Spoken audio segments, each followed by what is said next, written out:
Hi everyone.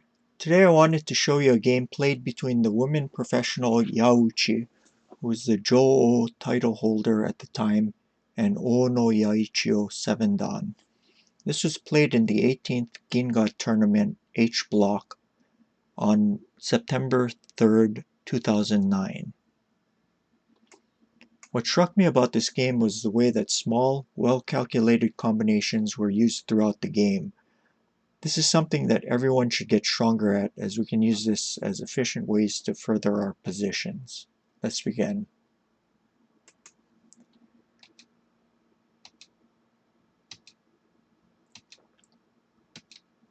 Ono Sensei uses an open diagonal Mukai Bisha. There are also variations of the Mukai Bisha with the bishop's diagonal closed, but this one is more flexible.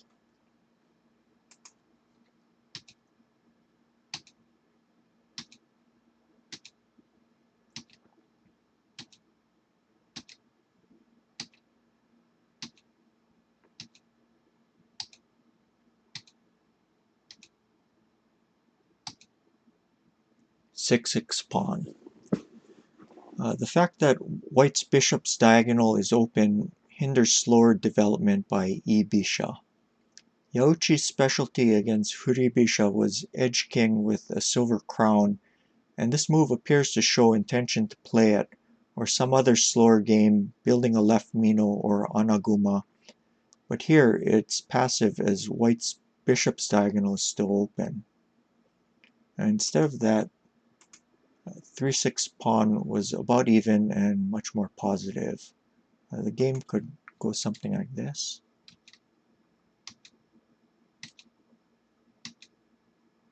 And let's go back.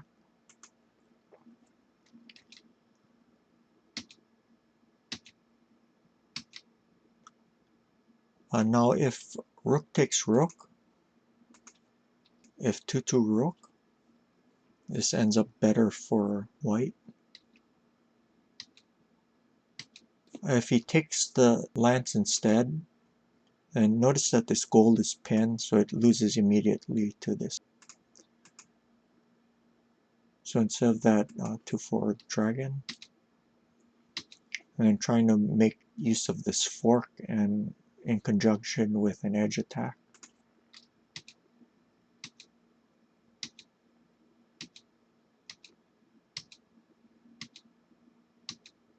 It looks a little scary, but it ends up better for white.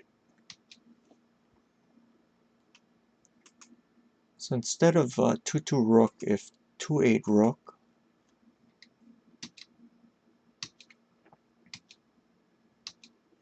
this is roughly even, but practically speaking, probably easier for white to play, since he still has a rook in hand, and this will inhibit what black can do because she'll always have to worry about drops in her camp. Not for someone of nervous temperament. So instead of that, she played 2-5 pawn.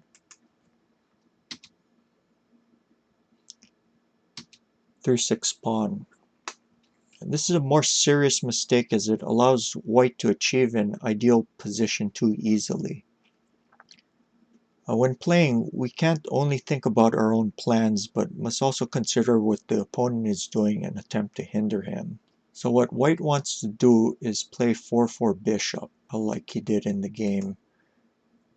So in order to stop that, 4-6 silver was much stronger. If he plays 4-4 bishop immediately, then it can be attacked, like this. So instead of that, maybe 3-2 gold.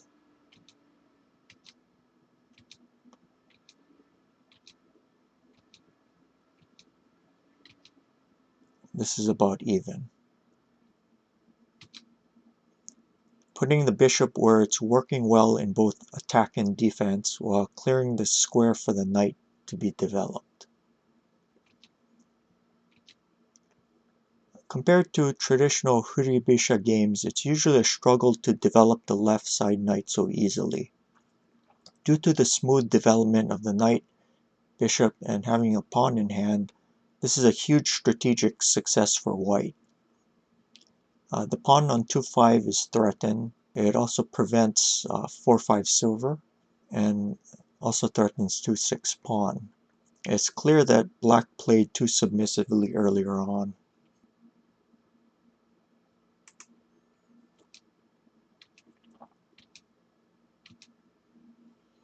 Now 2-6 pawn is a typical way of playing, but Ono sensei chooses another way of playing that was just as good. 2-5 knight. Before playing this, he had to do a calculation of a few short variations. If knight takes knight, he can cut off the rook with these pawn drops, then capture the knight. If rook takes knight, there's this fork of the gold and knight. In the game, she played 6-5 pawn, trying to complicate matters. Try to find white's move. 3-7 knight promote. It looks like it loses material at first, but it was well thought out. Find white's next move. 4-7 promoted knight. If it's taken, then there's a fork.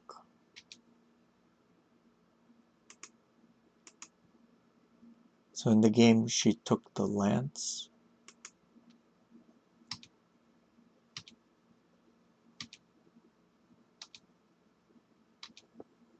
Cutting off the horse.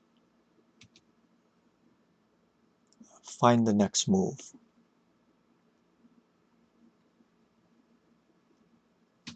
6-6 pawn.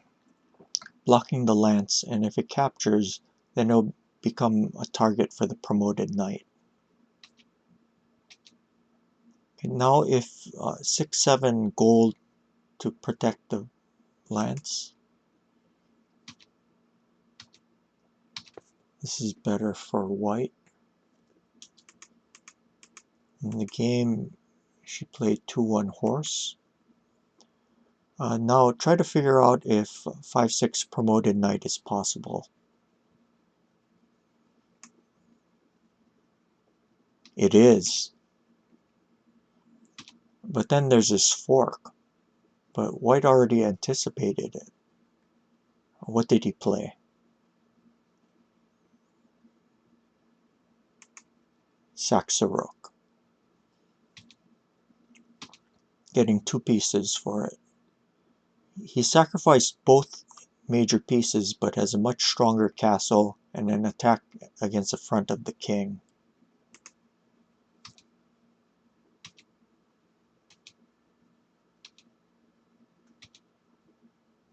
Recouping some of the material. A fork. Okay, gold is pinned.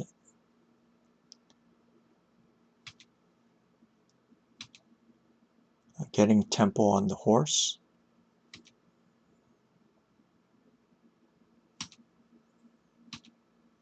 A last desperate bid for counterplay. But this comes in very quickly.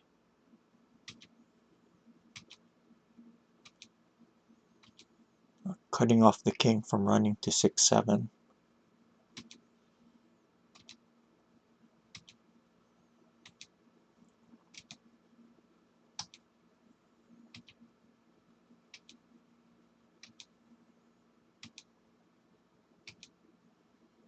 Threatening 7-4 knight drop. This check attacks and defends at the same time, protecting the 8-2 square.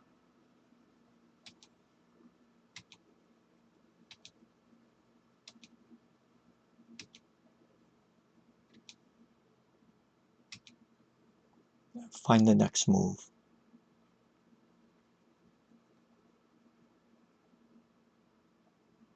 If you found 4-4 knight, then bravo. This is better than was played in the game, and leads to immediate mate. I'd say 4-5 king if 3-7 king. This is mate.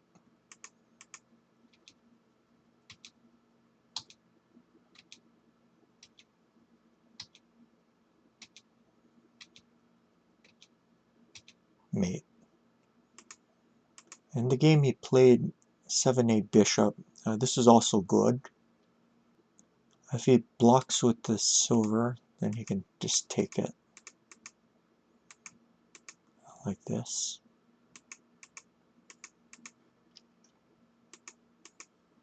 So she played 4-6 king.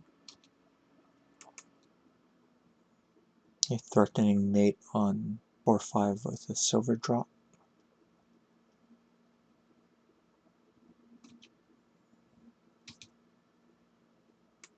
And after 4-4 pawn, mate is threatened 3 ways. Here, here, and here with silver drops. Black resigned. If you can make use of tactical shots in short, well-calculated combinations, this is an efficient way of playing and a good habit to develop. You'll find that it'll make your life a lot easier.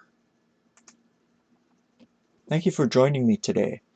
Any questions or comments can be left down below. If you learned something from this, please give the video a like, remember to subscribe and let others know about this channel. If you'd like to further support the channel with donations, you can do so by clicking on the Streamlabs link in the description. Donations are not necessary but are always welcome. I'll see you guys later. Take care. Bye.